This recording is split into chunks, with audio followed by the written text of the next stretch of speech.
Power has never announced itself through connection. This is not philosophy.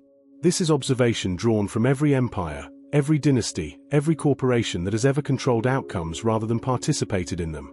Throughout history, those who shaped the world were not the ones expanding their circle. They were the ones who made the circle irrelevant. Caesar did not network his way to the Senate. Rothschild did not build relationships to control banks. Bezos did not socialize his way into e-commerce dominance. They controlled something the system could not function without. And when you control what cannot be bypassed, networking becomes what it truly is: noise generated by those still searching for a signal. Society has sold you a beautiful lie. That visibility equals value. That connection creates power. That the right handshake in the right room will unlock the door you've been standing outside of. But here is what they don't tell you. Every system that promotes networking as essential is the same system that has already decided you are not essential. Because if you were, they would not need to teach you how to reach them. They would already be calculating how to reach you. This is the truth Machiavelli understood and refused to soften. Networking is not the path to power. It is the consolation prize given to those who lack it. Let us begin with the most dangerous myth: the belief that relationships create opportunities. Reality functions in reverse. Opportunity does not follow connection. It follows leverage. And leverage is built in silence, not in conversation. When you walk into a room and introduce yourself, you are not building power. You are announcing its absence.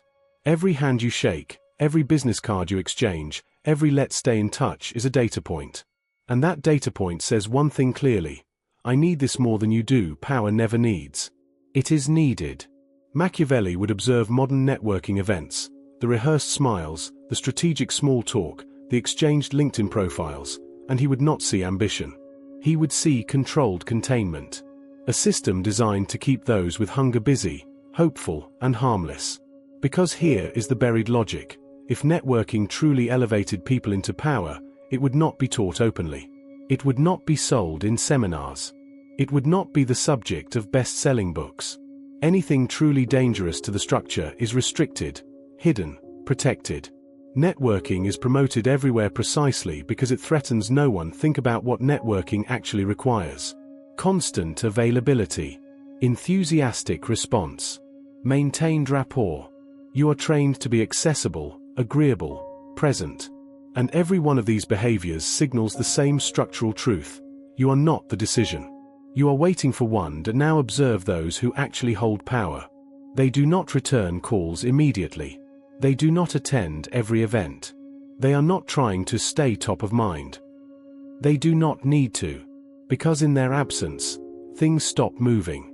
Projects stall. Timelines shift. Alternatives become riskier. Absence is the most honest test of power. If you disappear and nothing destabilizes, then every relationship you built was decorative, not structural. Machiavelli wrote, "It is better to be feared than loved, if you cannot be both." But we misread this. He was not advocating cruelty. He was describing consequence. Fear, in political terms, is simply the awareness that ignoring someone carries cost. When your absence creates fear, not emotional fear, but strategic fear, you have entered the realm of power. And at that point, networking is no longer something you do. It is something done to you. By people trying to get close. Trying to be remembered. Trying to matter to you. The frame has inverted. And inversion is the only evidence that power has arrived. Let us name what networking truly is: compensation behavior. It is what people do when they do not control the outcome but want to feel like they are influencing it. It is motion without movement. Activity without advancement. Visibility without value. Every networking event you attend, you are participating in a carefully designed game. But you are not playing to win. You are playing to stay in the game. And staying in the game is not the same as changing the rules. Those with real power are not in the room with you. They are not collecting contacts. They are not working the crowd. They are somewhere else, controlling the resource, the decision, the bottleneck that determines whether your networking effort even matters. Let me show you the architecture of this clearly. At the bottom, people network to survive. They need introductions, referrals, access, visibility. Without connection, they are invisible. So they learn to be charming, persistent, memorable there in the middle. People network to advance. They believe the right relationship will unlock the next level. They chase mentors, allies, sponsors. They maintain relationships like investments, hoping for future returns. The top. People stop networking entirely. Not because they are antisocial. Not because they lack skill. But because they have become the network center of gravity. They do not orbit. They are orbited. This is not a personality shift. It is a structural shift.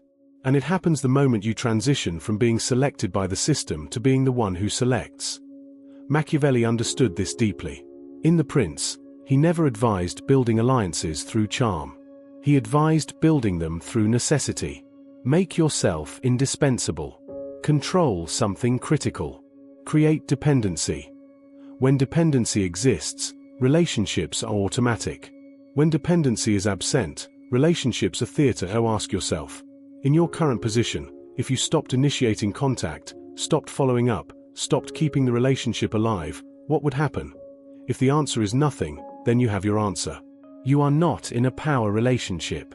You are in a courtesy relationship. And courtesy relationships dissolve the moment you are no longer useful or convenient. This is the cold mathematics of networking. The one who initiates more is always beneath the one who responds less. Every text you send first. Every meeting you request. Every reminder you give. Each one is a signal being read by the other side. And that signal says, I need you more than you need me. You may disguise it with professionalism. You may frame it as collaboration. But power does not listen to words. It reads behavior. And behavior always tells the truth. Now we arrive at the inversion. The moment when noise becomes signal. Signal is not louder than noise. Signal is what remains when noise stops. You do not create signal by speaking more, appearing more, connecting more. You create signal by controlling what others cannot proceed without. Let me be specific. Signal is when a project cannot move forward until you approve it. Signal is when a decision cannot be finalized until you weigh in. Signal is when a meeting is rescheduled because you are unavailable. Signal is when people adjust their behavior, not because you asked, but because they calculated the cost of not adjusting. This is Machiavelli's core principle, stripped of romanticism. Power is not what you can do.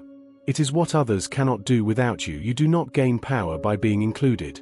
You gain power by making exclusion dangerous.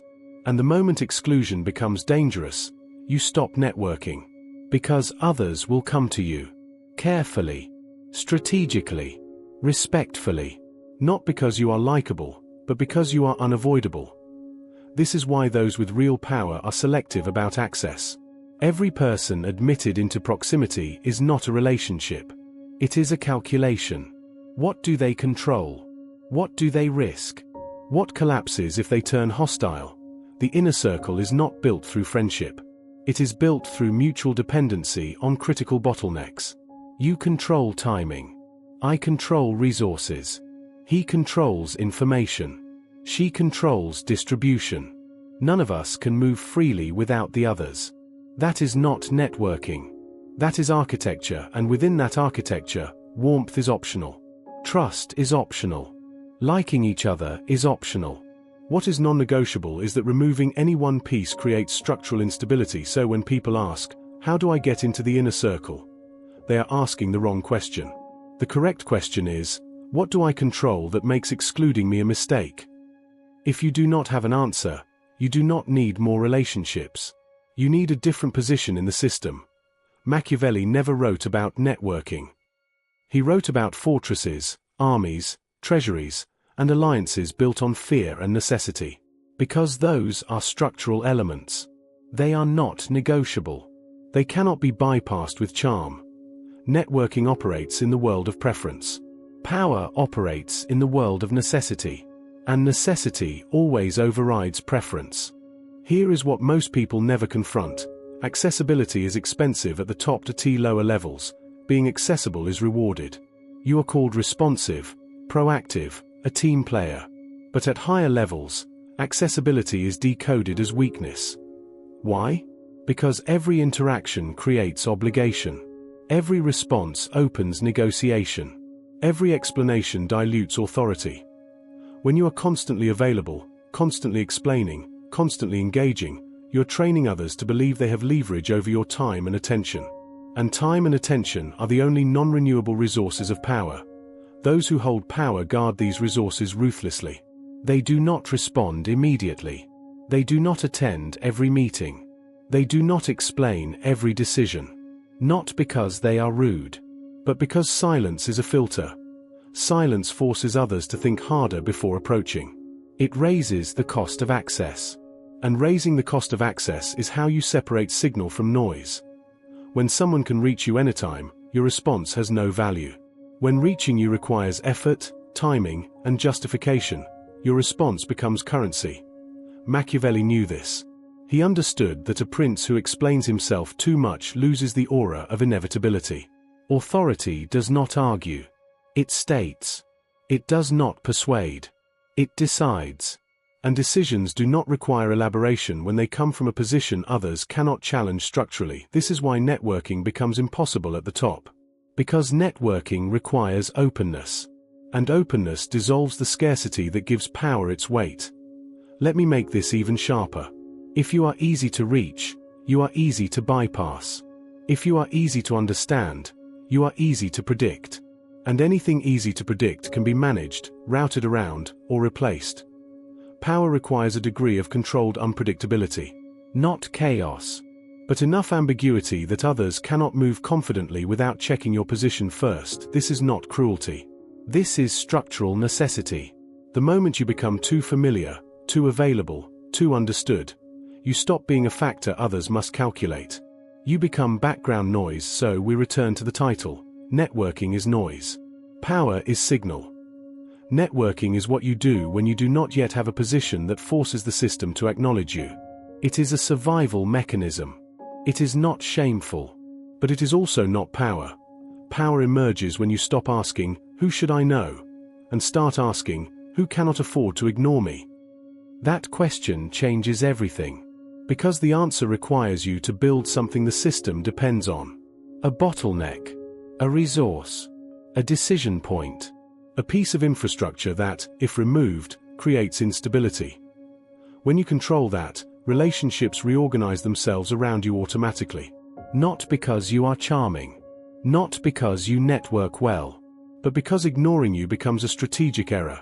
And strategic errors are what powerful people avoid.